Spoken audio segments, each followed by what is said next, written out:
Boa noite, irmãos, irmãs, que a graça e a paz do Senhor esteja com todos. Amém? Nós vamos, nessa noite, ler o texto da Palavra de Deus. Na verdade, são dois momentos. Primeiro, segundo livro de Reis, capítulo 22, do 1 ao 13. Depois, nós leremos também, ainda no livro segundo livro de Reis, capítulo 23, do 1 ao 25. O texto é um pouco extenso. Peço a paciência dos irmãos na leitura, mas vamos prestar bem atenção nesse momento. Eu creio que Deus estará falando conosco.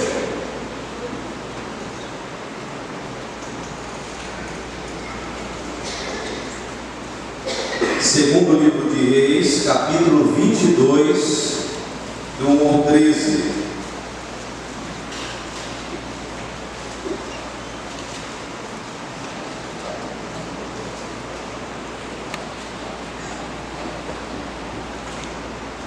Nos diz assim a palavra de Deus: Tinha Josias 8 anos de idade quando começou a reinar, e reinou 31 anos em Jerusalém. Sua mãe se chamava Gedida e era filha de Adaías de Boscate. Fez ele o que era reto perante o Senhor, andou em todo o caminho de Davi seu pai, e não se desviou nem para a direita, nem para a esquerda. No 18º ano do seu reinado, o rei Josias mandou o escrivão Safã, filho de Azalias, filho de Mesulão, à casa do Senhor, dizendo: sobe a Hilquias, o sumo sacerdote, para que conte o dinheiro que se trouxe à casa do Senhor, o qual os guardas da porta ajuntaram do povo. Que o dei nas mãos dos que dirigem a obra e têm a seu cargo a casa do Senhor, para que paguem aqueles que fazem a obra que há na casa do Senhor, para repararem os estragos da casa, aos carpinteiros, aos edificadores e aos pedreiros, e comprem madeira e pedras lavradas para repararem os estragos da casa. Porém, não se pediu conta do dinheiro que se lhe entregara nas mãos, porquanto procediam com fidelidade. Então disse o sumo sacerdote Hilquias ao escrivão Safã: achei o livro da lei na casa do Senhor. Hilquias entregou o livro a Safã e este o leu. Então o escrivão Safã veio ter com o rei e lhe deu o relatório, dizendo: teus servos contaram o dinheiro que se achou na casa e o entregaram nas mãos dos que dirigiam a obra e têm a cargo a casa do Senhor. Relatou mais o escrivão Safã ao rei, dizendo: o sacerdote Hilquias me entregou um livro. E Safã o leu diante do rei. Versículo 11. Tendo o rei ouvido as palavras do livro da lei, rasgou suas vestes. Ordenou o rei ao rei Hilquias, o sacerdote, e a Icão, filho de Safã, e a Quibor, filho de Micaías, a Safã, o escrivão, e a Asaías, servo do rei, dizendo: ide e consultai o Senhor por mim, meu povo, e por todo o Judá, acerca das palavras deste livro que se achou, porque grande é o furor do Senhor que se acendeu contra nós, porquanto nossos pais não deram ouvido às palavras desse livro, para fazerem segundo tudo quanto de nós está escrito. Agora, queridos irmãos, vamos ainda no segundo livro de Reis, capítulo 23, capítulo à frente, a partir do versículo 1. Então deu ordem o rei e todos os anciãos de Judá e de Jerusalém se ajuntaram a ele. O rei subiu à casa do Senhor, e com ele todos os homens de Judá, todos os moradores de Jerusalém, os sacerdotes, os profetas e todo o povo, desde o menor até o maior, e leu diante dele todas as palavras do livro da aliança que foram encontradas na casa do Senhor. O rei se pôs em pé junto à coluna e se fez aliança ante o Senhor para o seguirem, guardarem os seus mandamentos, os seus testemunhos e os seus estatutos de todo o coração, de toda a alma, cumprindo as palavras desta aliança que estavam escritas naquele livro. E todo o povo anuiu a esta aliança. Então o rei ordenou ao sumo sacerdote Uquias e aos sacerdotes da segunda ordem e aos guardas da porta que tirassem do templo do Senhor todos os utensílios que se tinham feito para Baal e para o poste ídolo e para todo o exército dos céus, e os queimou fora de Jerusalém, nos campos de Cedron, e levou a cinza deles para Betel. Também destituiu os sacerdotes que os reis de Judá estabeleceram para incensarem sobre os altos das cidades de Judá e ao redor de Jerusalém, como também os que incensavam a Baal, ao sol e à lua e aos mais planetas e a todo o exército dos céus. Também tirou da casa do Senhor o poste ídolo que levou para fora de Jerusalém até o vale de Cedron, no qual o queimou e o reduziu a pó, e lançou sobre as sepulturas do povo. Também derribou as casas da prostituição cultual que estavam na casa do Senhor, onde as mulheres teciam tendas para o poste ídolo. A todos os sacerdotes trouxe das cidades de Judá e profanou os altos em que os sacerdotes incensavam, desde Gemá até Berseba, e derrubou os altares das portas que estavam na entrada da porta de Josué, governador da cidade, à mão esquerda daquele que entrava por ela. Mas os sacerdotes altos não sacrificavam sobre o altar do Senhor em Jerusalém, porém comiam pães asmos no meio de seus irmãos. Também profanou a Tofete, que está no vale dos filhos de Inom, para que ninguém queimasse a seu filho ou a sua filha como sacrifício a Moloque. Também tirou os cavalos que os reis de Judá tinham dedicado ao sol, à entrada da casa do Senhor, perto da câmara de Natã-Meleque, o camareiro, a qual ficava no ato, e os carros do sol queimou.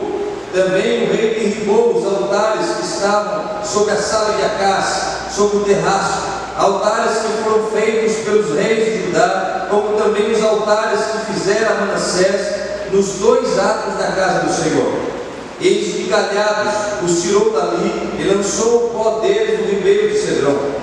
O rei profanou também os altos que estavam defronte de Jerusalém, à mão direita do monte da destruição, os quais edificara Salomão, rei de Israel, para Astarote, abominação dos sidônios, e para Quemos, abominação dos moabitas, e para Milcom, abominação dos filhos de Amon.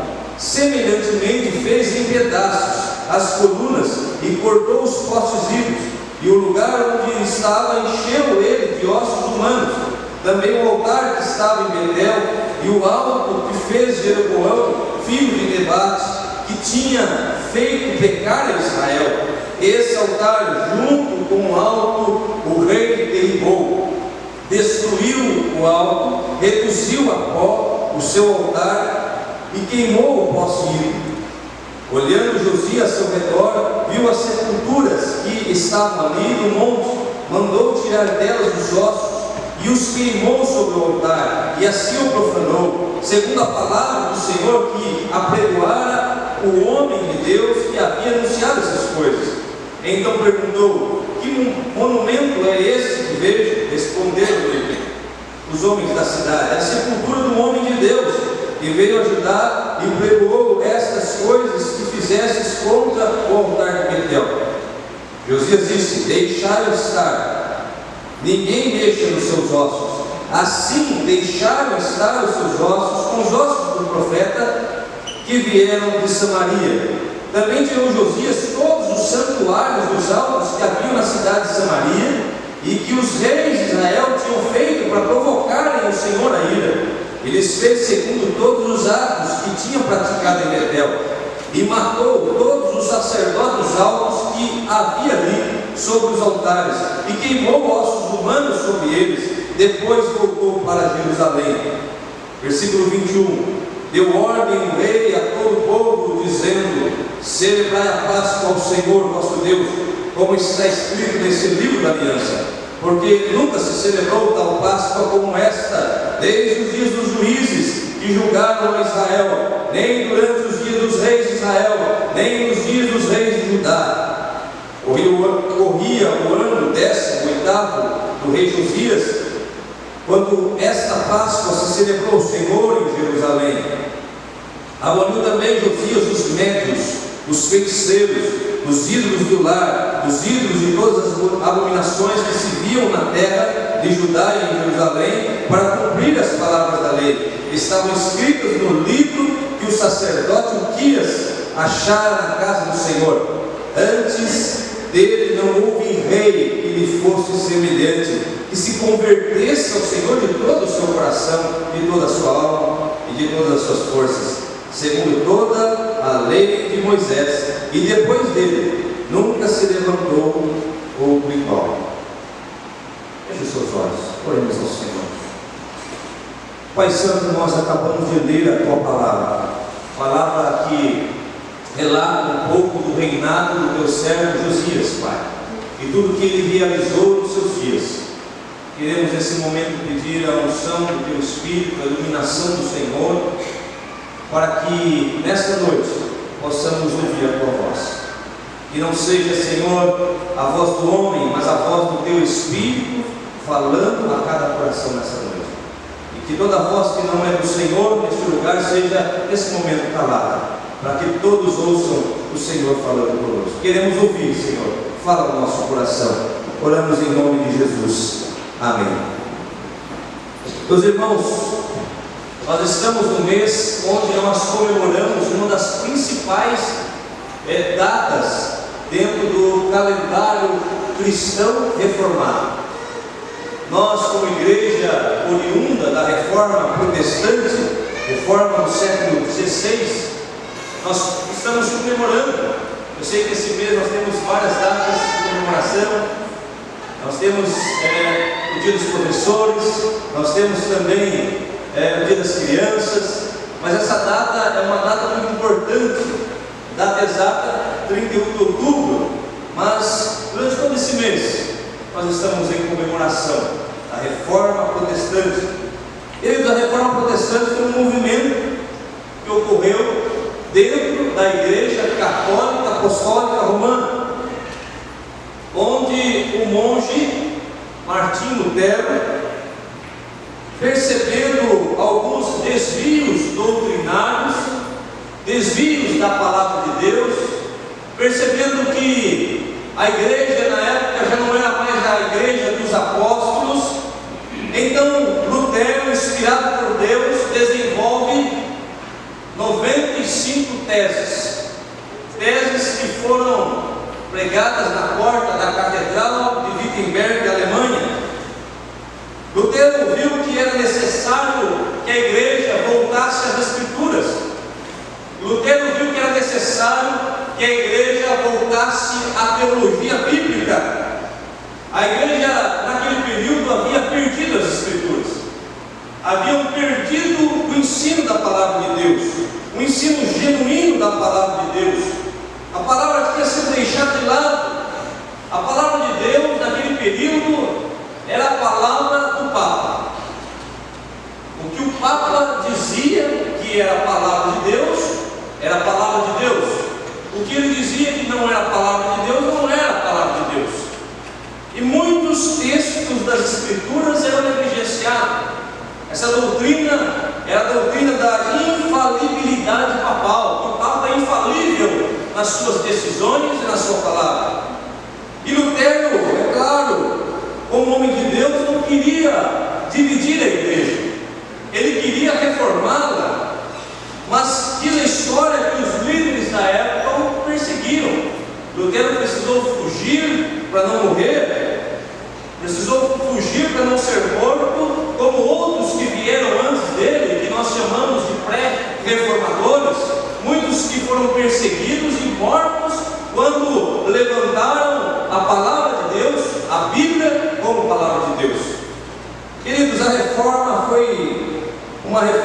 especificamente teológica, uma reforma doutrinária, ou seja, a proposta é uma proposta de mudança de pensamento com relação à fé, a mudança mesmo do entendimento com relação ao servir a Deus. Lutero, ele desenvolveu, ou melhor, Lutero, além de desenvolver essas 95 teses, Lutero, na verdade, o seu objetivo é devolver à igreja as Escrituras, devolver à igreja a palavra de Deus, palavra essa que nós consideramos como palavra inspirada por Deus. A Bíblia é a palavra inspirada por Deus, palavra inerrante, palavra infalível. Se existe uma palavra infalível, não é a palavra do homem, não é a palavra de um pastor, de um sacerdote, mas é as Escrituras Sagradas. Nos diz o salmista que ela é a lâmpada para os nossos pés e luz para o nosso caminho. Nos diz lá o Salmo 119, 105. Por isso, queridos irmãos, precisamos sempre voltar para as Escrituras. Precisamos estar sempre com os nossos olhos aonde? Nas Escrituras. Tanto em relação ao conteúdo da nossa fé, aquilo que cremos, aquilo que professamos, como também em relação ao culto que prestamos a Deus, a forma como nós cultuamos a Deus hoje. Precisamos olhar para as Escrituras e nela perceber e nela ver qual a forma que a igreja deve realmente cultuar a Deus, para que nós assim venhamos nos libertar de toda heresia, para que assim para que não entre nenhuma heresia, nenhum desvio que nos afaste de prestar o verdadeiro culto ao Senhor. O texto que nós vimos nessa noite, acabamos de ler, nos mostra uma ação radical de um rei chamado Josias, um homem ungido de Deus, um homem que foi escolhido por Deus para realizar nos seus dias uma grande reforma no Antigo Testamento, no período veterotestamentário, no Antigo Testamento. Se Lutero, nós consideramos ele um dos reformadores da sua época, aqui Josias, no texto que lemos, também foi um grande reformador, porque havia se perdido a palavra de Deus. E Josias, nós vemos aqui a ação de Josias em purificar o templo do paganismo que havia entrado dentro do culto ao Senhor, dentro do templo do Senhor. Irmãos, o culto que oferecemos a Deus é muito importante. Nós estamos aqui nessa noite para cultuar o Deus vivo, o Deus Todo-Poderoso, o Deus Criador dos céus e da terra, o Senhor dos senhores, o Rei dos reis. E esse Deus não aceita qualquer tipo de culto. Por isso eu chamo a sua atenção e faço os irmãos também lembrarem das palavras do Senhor Jesus, quando ele diz que o Pai está à procura de adoradores que o adorem em espírito e em verdade. Estamos aqui nessa noite como adoradores, amém? Você veio nessa noite para cultuar, para adorar a Deus. Meus irmãos, tanto Josias como Lutero e os demais reformadores entenderam que para oferecer um culto a Deus, para adorar a Deus, é preciso voltar à doutrina pura da palavra de Deus. Pois se não voltarmos à doutrina pura da palavra de Deus, das Escrituras Sagradas, não poderemos oferecer um culto realmente de Deus sagrado. Meus irmãos, afastar-se da palavra de Deus é afastar do próprio Deus, é afastar do Pai. Afastar da palavra de Deus é afastar do Filho de Jesus, nosso Senhor. Afastar da palavra de Deus é afastar-se do Espírito Santo. Portanto, podemos afirmar que afastar da palavra de Deus é morte espiritual. O profeta Oséias já havia dito: o meu povo perece, Deus falando através do profeta, o meu povo perece porque lhe faltou o entendimento, a profecia, a palavra. O perece uma ação direta de Satanás. O povo de Deus não perece quando lhe é perseguido, quando há uma perseguição, mas o povo de Deus perece quando lhe falta a palavra de Deus. Por isso, meus irmãos, eu quero nessa noite falar, baseado no texto que lemos, sobre o tema a influência da reforma protestante no culto a Deus, no culto público. Qual a influência da reforma no culto público? O que mudou?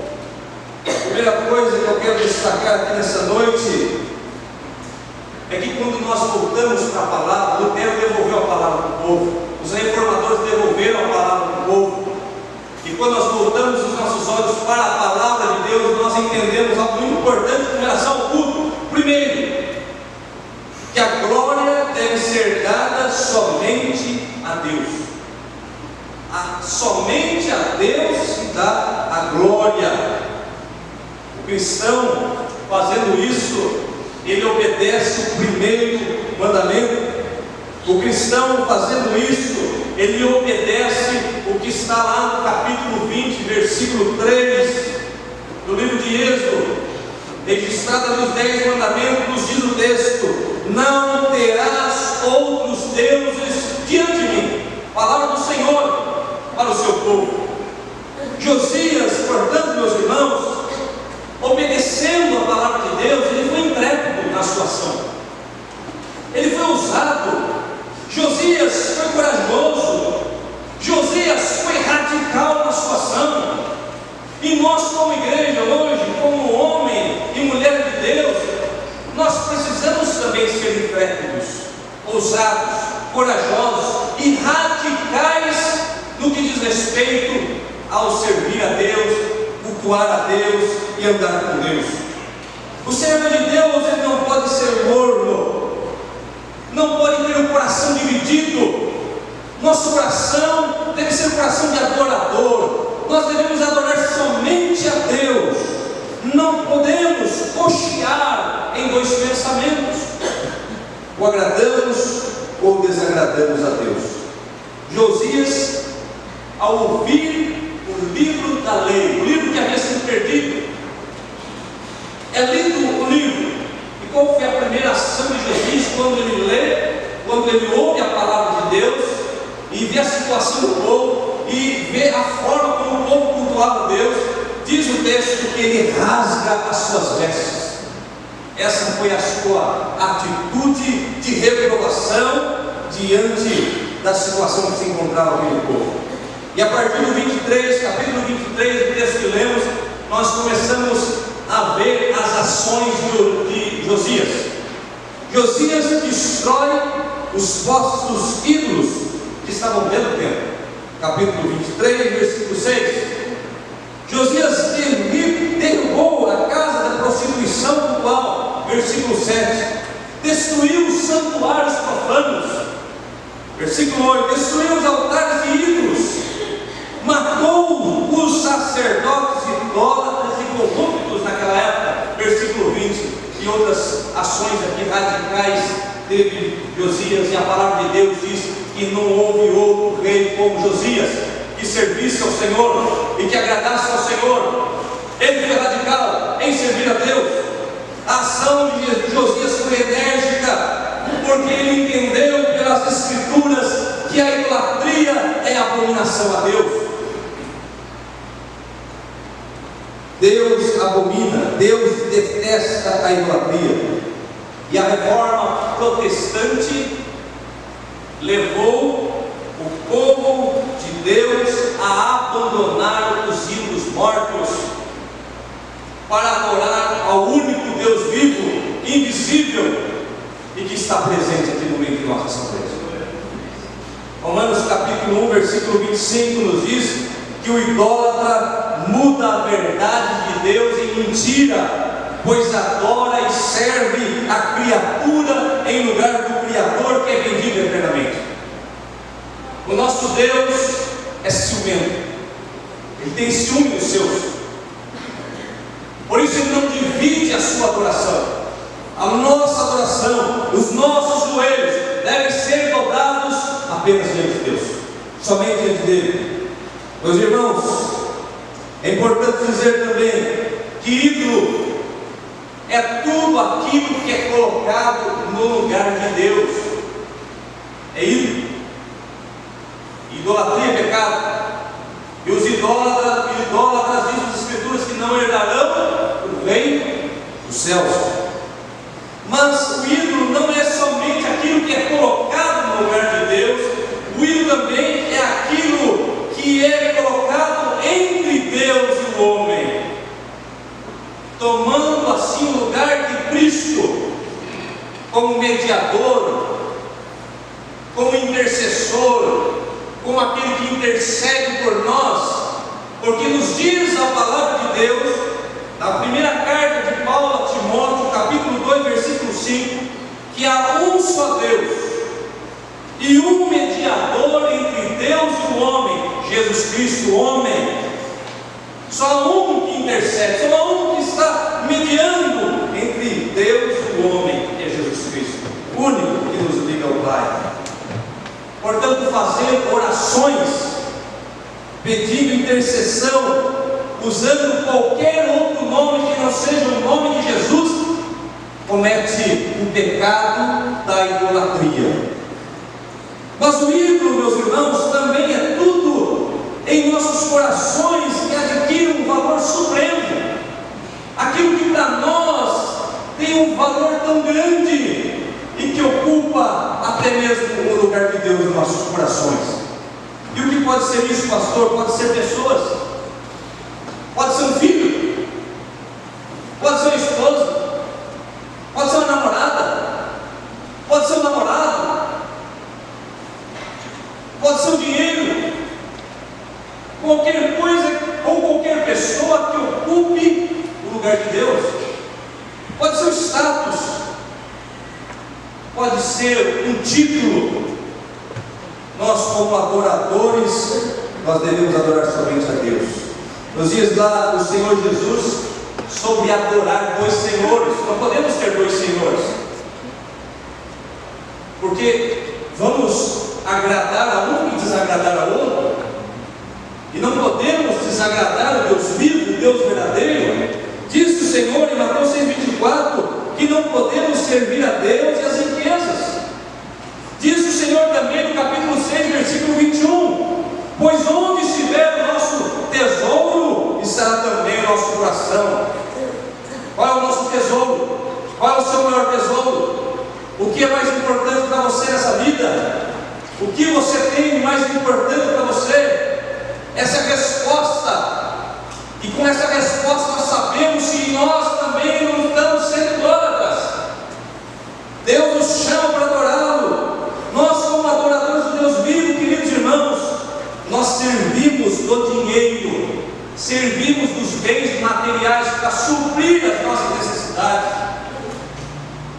para ajudar a obra de Deus, para ajudar os necessitados, mas nós não podemos ser escravos do dinheiro, dos bens materiais.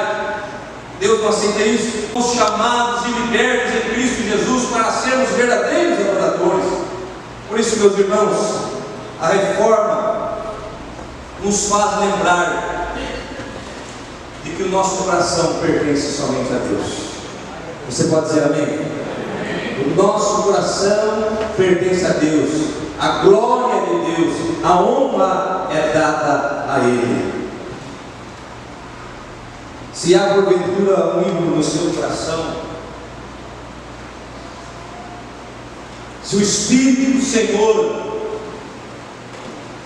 fala com você nessa noite, Ele faz enxergar algum ídolo ao seu coração, faça como fez Josias. Quebre-o nessa noite, quebre o nome de Jesus, seja liberto nessa noite para adorar somente a Deus. Quando voltamos à palavra de Deus, também entendemos, em segundo lugar, que o culto é uma oferta de louvor, de adoração ao Senhor. Josias ordenou no capítulo 23, versículo 12, ele diz: celebrai a Páscoa do Senhor vosso Deus. Sabemos, queridos irmãos, que a celebração da Páscoa, naquele período,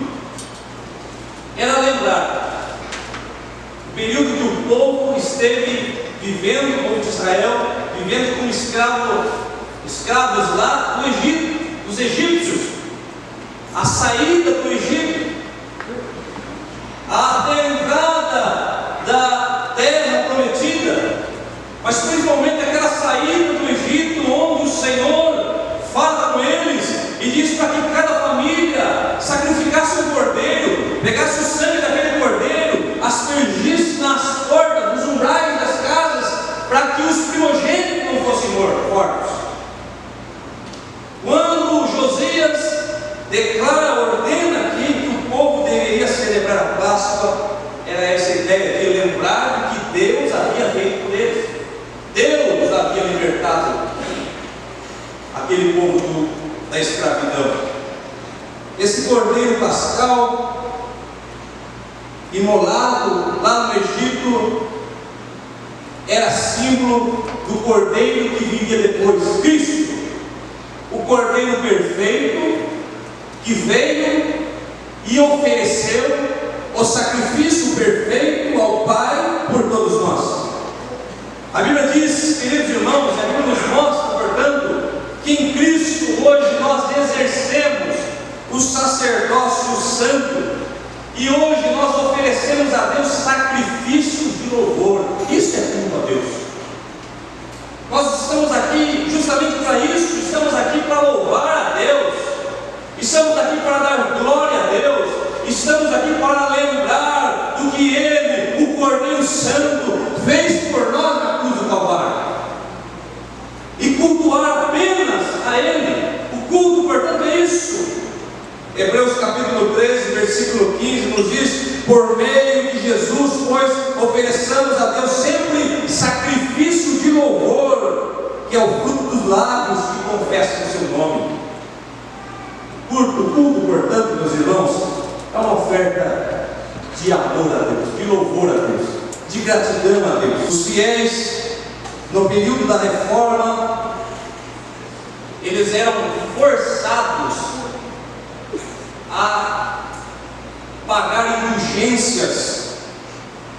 Caso não fizesse, não lhe era dado o direito do perdão, não lhes era dado o direito de comungar com Deus, de cultuar a Deus. A salvação, queridos irmãos, tanto dos vivos como dos mortos, naquele período de Lutero, dependia do quê? Dependia do pagamento de indulgências. Foi o que Lutero, uma das coisas que Lutero se levantou naqueles dias.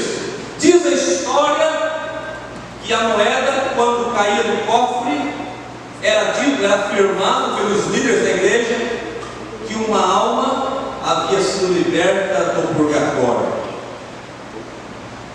O culto naquele período, portanto, meus irmãos, era um negócio. Conta-se também a história de um moribundo, já no leito de morte, recebe a visita de um sacerdote e que lhe declara: talvez lhe haja esperança. Talvez lhe haja esperança. Mas por que talvez? Porque a esperança daquele homem dependia de um pagamento de indulgências. A reforma protestante acabou com isso, porque com a leitura das Sagradas Escrituras, o fiel pôde ter segurança pela fé em Jesus Cristo. Não precisamos pagar nada, Ele pagou o preço na cruz do Calvário. Hoje podemos, com muita alegria, entusiasmo, cantar aquele hino maravilhoso. Nós vamos cantar no final do culto: segurança bendita. Que segurança! Estamos seguros. A salvação é uma certeza para aquele que está em Cristo. Segurança bendita nós temos em Cristo Jesus. Coloca um parênteses nessa mensagem. Estamos falando do período da reforma, também falando do período de Josias. Mas há hoje, infelizmente, no nosso país e no mundo todo, lá no país, isso com muita força, muitas igrejas evangélicas, e acredito, meus irmãos, que precisam passar novamente por uma reforma. Estão barganhando a salvação. estão vendendo a bênção de Deus. Essas mesmas igrejas estão atraindo centenas e milhares de consumidores. Por que consumidores, pastor? É claro que não vamos generalizar. Deus usa quem Ele quer, da forma como Ele quer. Mas muitos vão aos cultos para dar e receber em troca. A mensagem nossa aqui, baseada nas Escrituras, não é essa. Não pregamos isso. Não viemos dar para receber nada em troca, porque Ele já deu tudo, Ele já se entregou por nós, já fez tudo por nós. Estamos aqui nessa noite apenas para dar, apenas para oferecer o louvor ao seu nome. Portanto, meus irmãos, o culto é uma oferta de adoração a Deus. Terceiro e último lugar, já estou encerrando. Quando voltamos à palavra de Deus, nós entendemos ainda que o culto, ele edifica. O culto, ele fortalece o povo de Deus. A Bíblia diz que Josias, após ouvir as palavras da lei, ele purificou o templo. Ele reformou o templo de Jerusalém. Na verdade, Josias é aquele que leva novamente o povo de Deus a adorar a Deus em Jerusalém. Jerusalém é o centro da adoração daquele período, torna-se o centro da adoração. Mas o que realmente importava para Deus, meus irmãos, não era o templo de pedras, o templo construído por mãos humanas. Mesmo no Antigo Testamento, Êxodo capítulo 19, versículo 4 ao 6, nos mostra que o povo de Israel era um povo eleito do Senhor, era um povo escolhido de Deus, era um povo peculiar, chamado por Deus. Portanto, para Deus o que importava era o povo de Deus, não o templo, mas o povo. O versículo 5 de Êxodo 19 nos diz assim: se ouvirdes a minha voz e guardardes a minha aliança, então sereis a minha propriedade peculiar dentre todos os povos, porque toda a terra é minha. Mesmo no Antigo Testamento, nós vemos o Senhor falando: toda a terra é minha. Mas Israel tem um chamado especial. Israel tem um chamado especial naquele período, meus irmãos. O que realmente importa não é o tempo, o que realmente importa é o povo de Deus. No Novo Testamento se torna mais claro quando o apóstolo Paulo diz que nós agora somos o templo. Nós somos o templo do Espírito Santo. Paulo diz: vós não sabeis que sois o templo do Espírito e que o Espírito habita em vós. O culto, portanto, é uma oportunidade para que esse templo, somos nós, a igreja, seja edificado, para que sejamos fortalecidos no Senhor.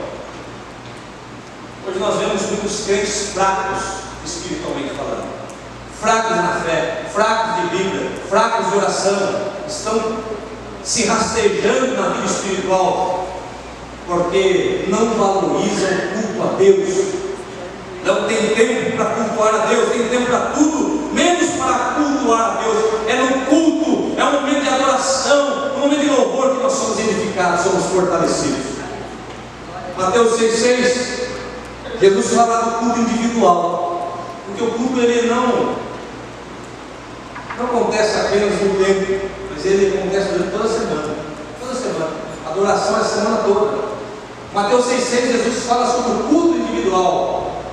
Você entra no teu quarto, fecha a tua porta e ora a Deus em secreto, e adora a Deus em secreto, e cultua a Deus em secreto, e Deus te recompensa, Deus te edifica, Deus te abençoa, Deus te fortalece. Atos capítulo 10, versículo 1 ao 4, mostra uma família cultuando a Deus. É em família, o culto em família. Na casa de Cornélio, chamaram Pedro para pregar. Pedro prega, o Espírito Santo derramado na casa de Cornélio, a família edificada. O povo de Deus é edificado em família, quando a família se reúne para cultuar a Deus. E aí, quando nós vamos para Atos capítulo 2, versículo 1 ao 4, nós vemos toda a igreja, todo o povo adorando a Deus.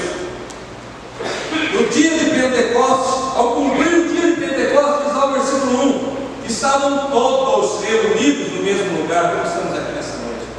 E o Espírito veio sobre aquele povo, e eles foram cheios do Espírito, foram avivados, foram despertados. Nós estamos aqui adorando a Deus. Você não está vendo, mas o Espírito Santo está agindo na sua vida. O Espírito Santo está nos edificando, o Espírito Santo está nos fortalecendo. Nós, como adoradores de Deus, queridos irmãos, nós também somos considerados, segundo as Escrituras, casa espiritual. Somos casa espiritual, casa de construção. 1 Pedro 2,5 diz lá que estamos sendo edificados sobre o fundamento que é Cristo. Então cada um de nós somos uma pedra viva, que vai ser acrescentada nesse grande templo do Senhor, nessa grande casa do Senhor. Por isso que a pregação do Evangelho, ela deve ocupar o lugar central no culto. Não é o louvor, não é o teatro, não é as músicas, não são danças, mas é a pregação da palavra de Deus. Os reformadores afirmaram isso. É a pregação do Evangelho, a palavra de Deus deve ocupar lugar principal no culto. Por quê? Para que as pessoas ouçam e creiam em Jesus Cristo e sejam salvos. No culto, a igreja é edificada, a igreja é fortalecida, pessoas são acrescentadas ao reino de Deus.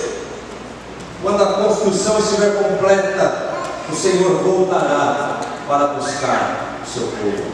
Amém, queridos? Por isso, meu irmão, minha irmã, como reformados que somos, uma igreja reformada, uma igreja oriunda da reforma protestante, somos chamados a pregar o Evangelho e trazer pessoas, amigos, para estar conosco, para que junto a nós venham cultuar a Deus e venham ser abençoados pela palavra do Senhor. Deus nos desafia a isso. Quando todos colocarem em prática os princípios da reforma protestante, o Evangelho alcançará o mundo todo. Queridos, esse texto que nós lemos, essa palavra que nós lemos, nós vimos aqui que a glória deve ser dada somente a Deus, que o culto é uma oferta de louvor e adoração a Deus, e que o culto edifica e fortalece a igreja. Guarde essa palavra no seu coração. Que Deus possa abençoar a sua vida.